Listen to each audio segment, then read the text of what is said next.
Hello and welcome lovelies to the second video of the Biome log series. Have you ever wondered if you could beat Valheim with being locked into only a few biomes? What would that look like? How could you manage it? Well, today that's what we're going to be finding out in this video series. And let me tell you, there's a lot in this video and I think you're going to really enjoy it. So please, if you like it, just sit around and enjoy. For those who don't know, this is a challenge run where I can only interact with the current boss's biome and the previous one. Once I progress, however, I can still use the chests in the previous bases. However, I cannot use anything else and must not resupply anything else in the area. That means no replanting crops, no feeding livestock, using smelters and crafting stations, or workbenches, or anything in between. I am using mods in this playthrough, which I will be listing in the description below. So please, sit back, relax, and I hope you enjoy the video. It's going to be an amazing time. You're gonna love it, honestly. So day 8 starts with the following plan: getting more wood for the eventual smelters I'll be getting in the Black Forest, as well as some hunting here and there, all while trying to deal with some of the threats in the forest that may pop up from time to time. I plan to use all the logs around here to get more fine wood. As I explained in the last video, I won't be able to get much of it until the plains, and I want to focus on getting as much of it as I can.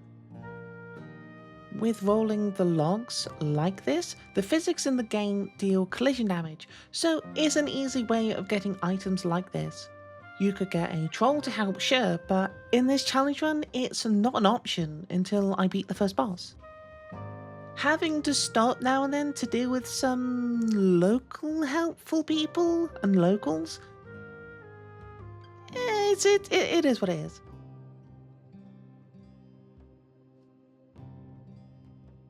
After telling the locals no, don't want any help, I continue on with, rolling logs.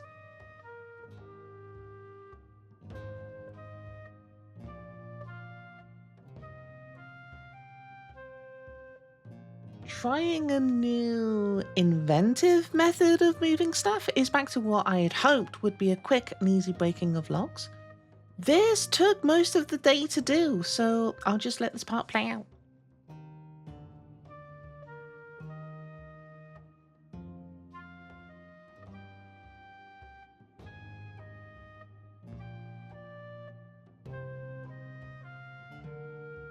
As the dust settled, I finally won, only to be greeted with yet more rain. Oh, what joys. It's like the British summer.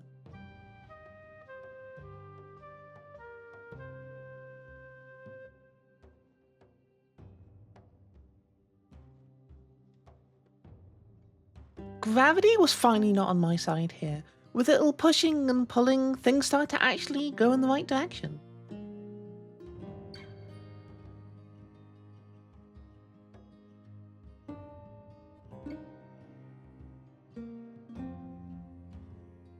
This method is very time consuming and difficult to get right. I could have gone and got a friendly troll, as I said earlier, to break some of the harder wood and the more difficult things to do. This way is actually a lot safer, even though I get smacked by a tree here and there.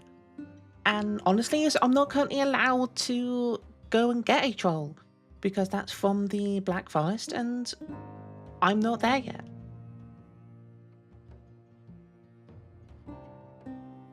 Deciding today was long enough with rolling logs, I quickly grabbed some takeout and head back home. Seriously, why are the harder targets way easier for me to hit? Please, just someone make this make sense. I don't know how.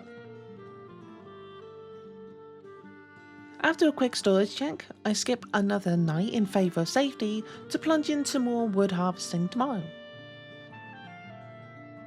Up bright and early to check the boar and notice it's still taming and getting used to its new shoe-sized box of an apartment. It's very much like living in London.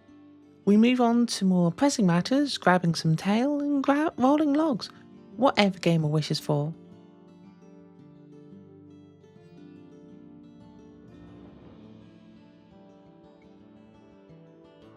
The Lorax never forgets, and it sends me my first challenge. 2 grey dwarfs hear the commotion and decide to come pay me a visit. Thankfully, I was able to deal with both of them with not too much trouble.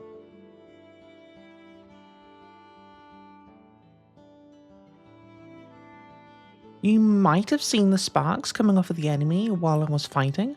When you parry an attack moments before it hits, it maxes their block meter, meaning as long as it's filled, which is typically a few seconds, you deal critical damage. It's not hard to learn, but it can be tricky to master, so I would recommend any person playing to learn how to block and to parry.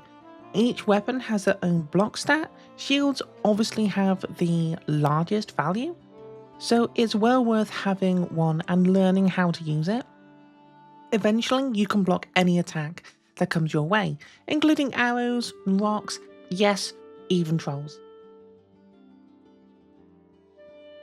After getting enough resources for now, I turned to base building, wanting to increase the level of the workbench. I aim to get both a chopping block and tanning rack.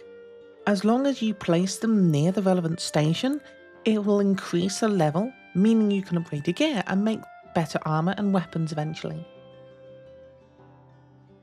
Thinking now's the best time to start getting myself some better gear, I decide to make myself some leather armor. This will make fights a heck of a lot easier as I can take a few more hits before exploding into items on the floor.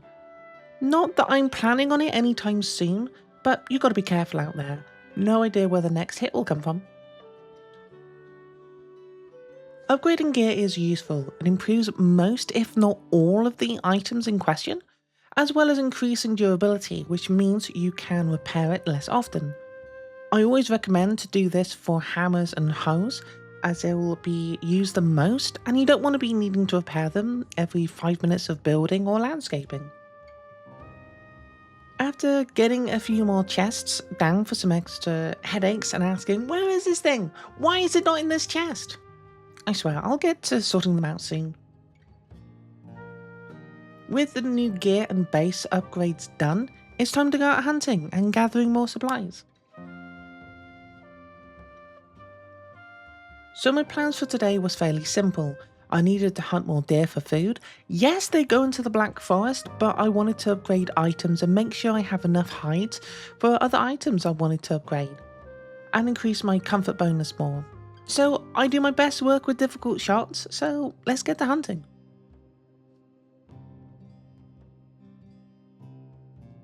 Seeing a lone grey dwarf seems like an easy time to get some eyes. So we go out clubbing for a while, until their older brother shows up screaming that I've got the wrong idea, and soon makes it my problem. So I employ some self-defense tactics and take him out clubbing too.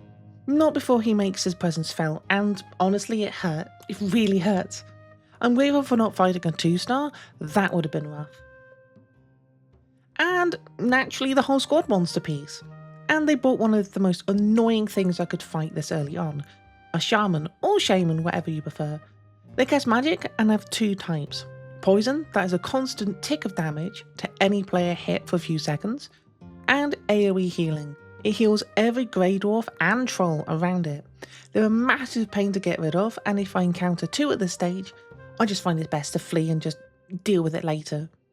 But as there's only one, I try and fight as long as I can, only to end up deciding it's not worth it fighting here, and I try to split them up.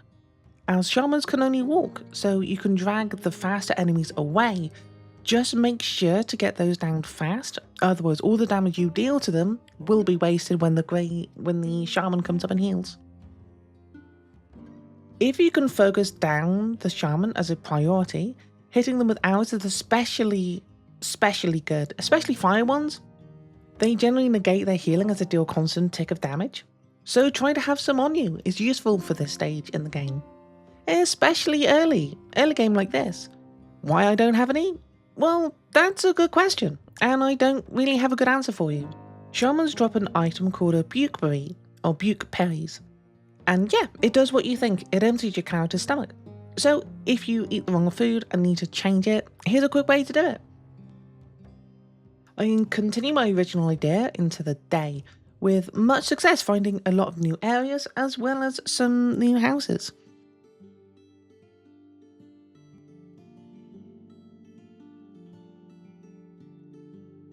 These standing stones you find in the world help tell a story of the area you're in. Some of them give very useful hints. If you're not interacted with them previously, give it a try. You may learn something new and some more things in the story. I bravely decide to stay out for the night, my first time being brave in this playthrough. What could possibly go wrong? Yeah, getting stuck on these fence posts. Yeah, sure, that's the worst that can happen. Finding these little abandoned villages out in the world can give some really interesting items, and most of the time, they have beehives in one of them. Very, very worthwhile looking for some. And even if there isn't, there's usually nice items in the chests and some boars roaming around. It doesn't hurt to spend some time here.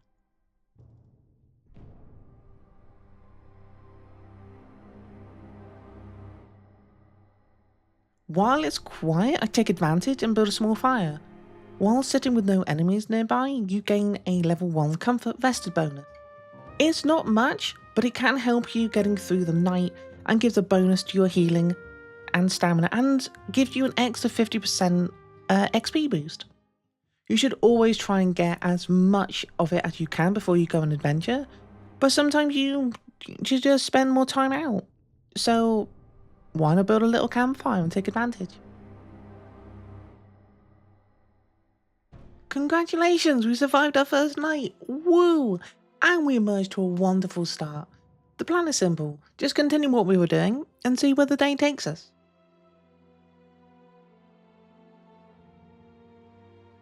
Usually the grey dwarfs get the jump on me, so I wanted to return the favour. You know, being neighbourly and all that. As they've done that to me several times this playthrough, why not do it to them? These towers are either home to skeletons or grey dwarfs. They sometimes have great loot. They sometimes have these little barrels that you can go and break, and it will give you random items that is unique to the Black Forest. Oh, more grey dwarfs. These guys are seriously getting on my nerves, and they just need to go. As Shrek's cousin appears, it's best we leave. We've overstayed our welcome anyway, so there's no swamp here, but the message is very clear. These guys just don't seem to get the hint. I'm not interested. They follow me for hours, only seeming to gather more in numbers. The troll thankfully got the hint a fairly long time ago. Why don't they all get the hint? If you're liking the video so far, why not consider giving it a like and possibly subscribe? Let me know what your favourite bit so far is. Are you liking the challenge run? Have you got any ideas that I could add? Write it down in the comments section below. I'd love to add it to the next one and to work on the things that I can improve on. Seriously, thank you so much.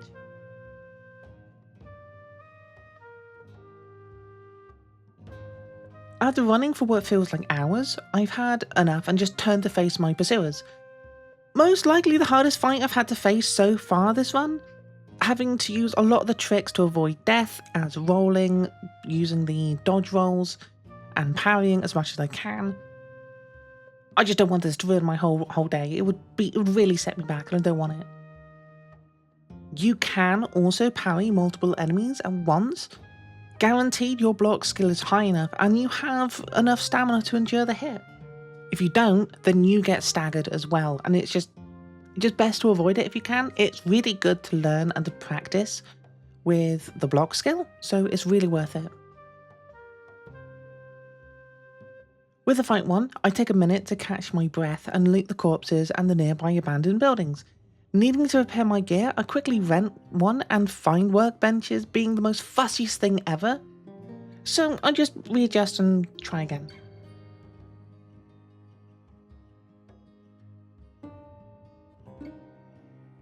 Once everything is repaired and ready, the looting continues, finding yet another beehive for my farm, and then I go on my merry way. There's nothing else here for us to worry about. Finding these boards will help me with leather scrap I need to finish the tanning rack back at base, as well as helping with some food later on. The rest of the day was spent exploring, hunting, gathering, and collecting any other beehives I could find. Before heading home, I find a standing stone that spawns some boars. Remember me saying these were useful? After collecting a few samples for super Wait, no, for crafting. I mark it on my map before I continue exploring. After looting a few more hidden homes that tried to live off the grid with hopes and dreams, I managed to get quite a nice haul of items to show for it. Hey, if they weren't prepared for the wilderness, it's not my fault.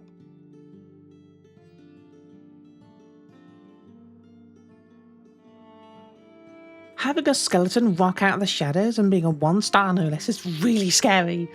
They hit much harder than grey dwarves, they don't stun as easily and are resistant to a lot of things. You may have noticed the yellow numbers here when I hit it. Yellow numbers mean a vulnerability to that type of damage, while grey means either low damage or the target is resistant. And white is normal. There's no resistances, no vulnerabilities, anything, it's just normal damage. Finding these little hunting camps is huge. It gives me core wood really early, something that is used in construction as well as some furniture, tools and weapons. It is a necessity and as far as I believe, can only be found in abundance in the Black Forest from pine trees. Quickly making a mark on my map to come back here, and with my inventory extremely full, I decided to head back and drop my items off, and so begins day 11. After sorting all my found items, my back finally thanks me greatly and I decide to check on my new tenants. Still not happy with their square box, I leave them for a little bit longer. They've obviously not unpacked and have stuff to do. Also, I need to be in the area for about 20 minutes for them to fully get used to me and to fully tame. I've not been there for that amount of time, so it will happen eventually. Finally adding the tanning rack to my workbench, increasing its level to 3, meaning I can upgrade my gear further to a maximum of 3, as well as unlocking crafts when I gain access to more materials. Thinking it's time to start getting some of these bees to work, I decided to add a little bit of a shelter for them. With them being off the ground, it means they get randomly attacked and disturbed not as much, and they can start producing me honey, which is a really massive boon for me right now. It'll help me with needs later as well as some food.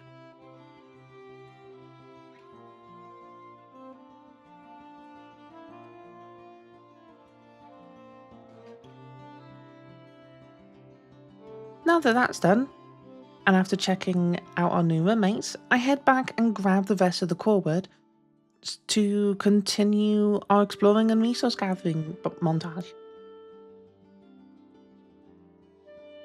I decided to try and focus the rest of this day to gathering some more of the finest wood I can gather, so I will not need to spend this much time again on getting this. I want to make this the last time I spend so much time on this. It's crazy how long I've spent. And honestly, I'm just falling over to get this done. After so long of driving wood, the oak finally breaks. This legit took me about 20 minutes to do this. It takes so long as the Greyling came to check on my mentor, and they took pity on me. They obviously started trying to help.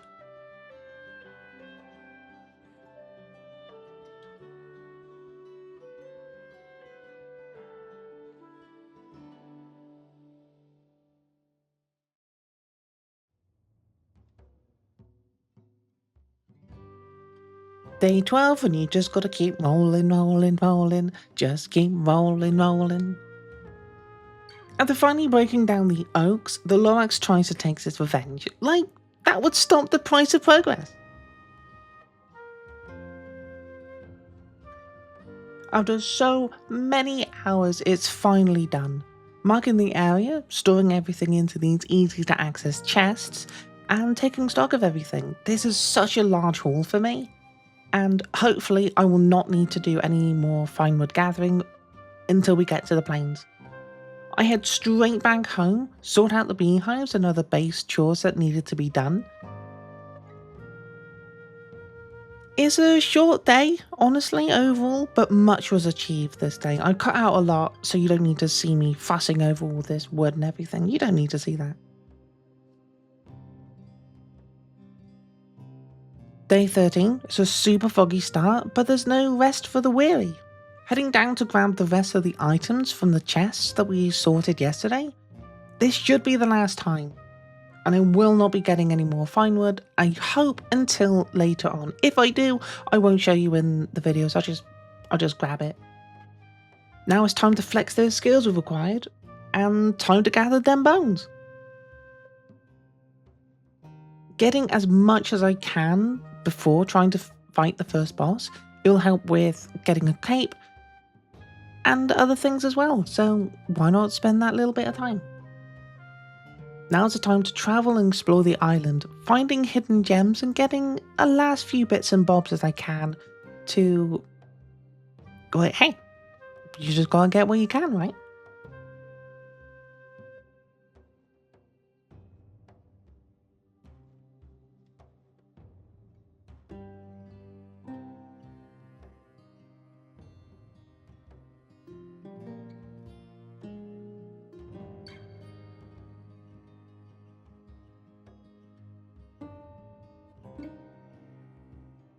Around the world, you can find extra bosses' altars. You just know, just in case you lose the first one, it's also very helpful for multiplayer, so everyone has access to the biome. You don't have to focus so much on this one area, you can diversify, and if people want to make their own base, hey, that's great, and you can have access to another boss's area.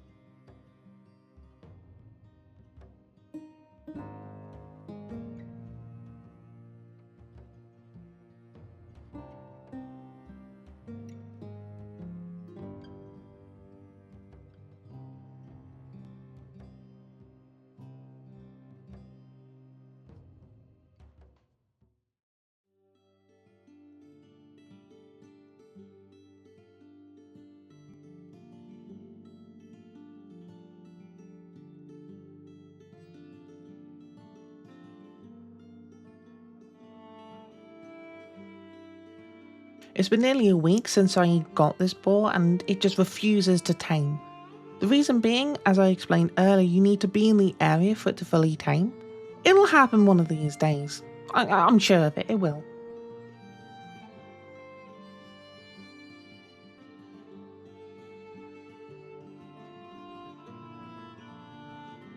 Okay, time to start gearing up and getting ready for the big fight. I've gathered pretty much everything I need for now, and soon I'll be fighting. But before that, we have a raid. Every 40 odd minutes, a raid may start. You need to be in the area of the base or this red area that has been triggered. It'll be a random fight from any of the bosses you fought so far. In my experience, it tends to favour the most recent boss you fought rather than any of them, but your mileage may vary. The monsters will continually spawn, so if you can't deal with all the mobs in one go, just hide them around until the marker goes away. The timer doesn't last very long, I think it's like 10 minutes maximum, 5-10 minutes. But a player needs to be in this area and in this circle for the duration, otherwise it will just stay there. Okay, once the forest friends have calmed themselves down, let's get back to work with some prep. Okay, now we get back to prep, honest.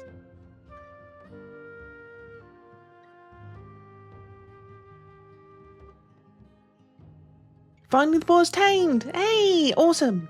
If you want to name them, let me know and I'll choose the name. If not, I'll name each for my subscribers. Again, thank you so much for watching this video, it really does help me out.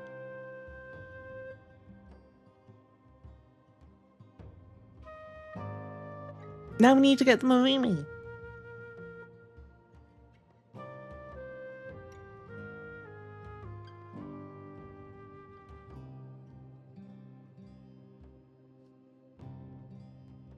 And finally able to head out and fight Ichthyr. I don't want to fight it at night, as more dangerous monsters could come, and I really don't want to fight too many at once. It's just being impolite. So I head out to explore a little, getting anything else I can find, and just helping myself to things that people leave behind. Hey, finders keepers.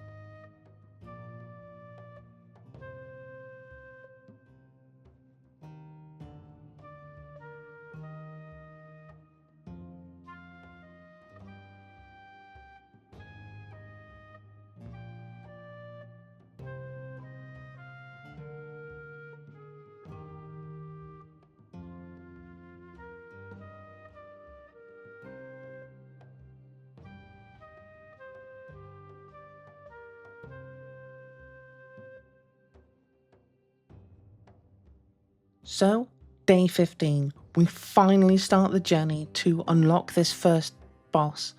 I know it's not much has been happening these days, but it's a lot of travelling and a lot of this stage that's not really much to show. I quickly beeline these bees before the final showdown. Getting a quick rested buff, as it will be a huge help in the fight. As I said earlier, it will increase with health regen, stamina regen. It's just a big bonus at this point. Okay, enough talk, let's get this on the road. At the altar, you will need to use the trophies you found along the way on the altar to summon it. You need to have it on your taskbar, you can't just have it in the inventory. This boss is fairly easy to fight. The main attacks it does is a line of lightning, an AoE dome around itself, and a melee hit. Each are super easy to dodge or deal with, not really hitting that hard if you've got decent armor. Just make sure to have plenty of food, fire arrows, and don't be afraid to back out a bit and use cover to your advantage. After a short scuffle, the boss goes down. Very anticlimactic, I know. When you defeat any boss, you usually get a unique item, such as an antler horn for the first pickaxe, as well as a trophy for you to put on your standing stones. Each boss has a strong buff, with Ichthir being one of the most powerful, with reducing stamina usage and increasing stamina regen for a short duration. It's also an AoE buff, so if you have others playing with you, you can share it with them.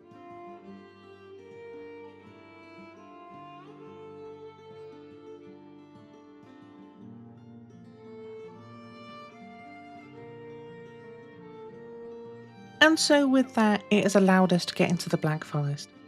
Thank you all so much for coming by, and next time, I hope you'll find anything that you'll enjoy with the new area. We're going to be going to the Black Forest.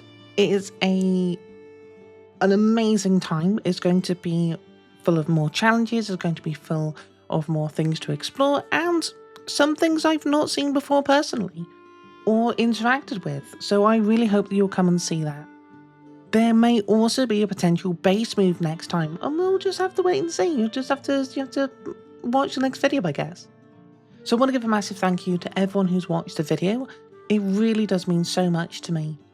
And if you want to catch me streaming, I also stream on Twitch most days, as well as if you want to see me on any other social media, and they can be linked in the description below for you. If you like the video, why not consider subscribing and giving the video an actual like? It'll really help me out. Honestly, I'll really truly appreciate it. Thank you again so much, and I hope to see you all in the next video. Please take care, everyone, and I'll see you soon. And I hope your day continues to be as amazing as you are. Bye lovely. Bye.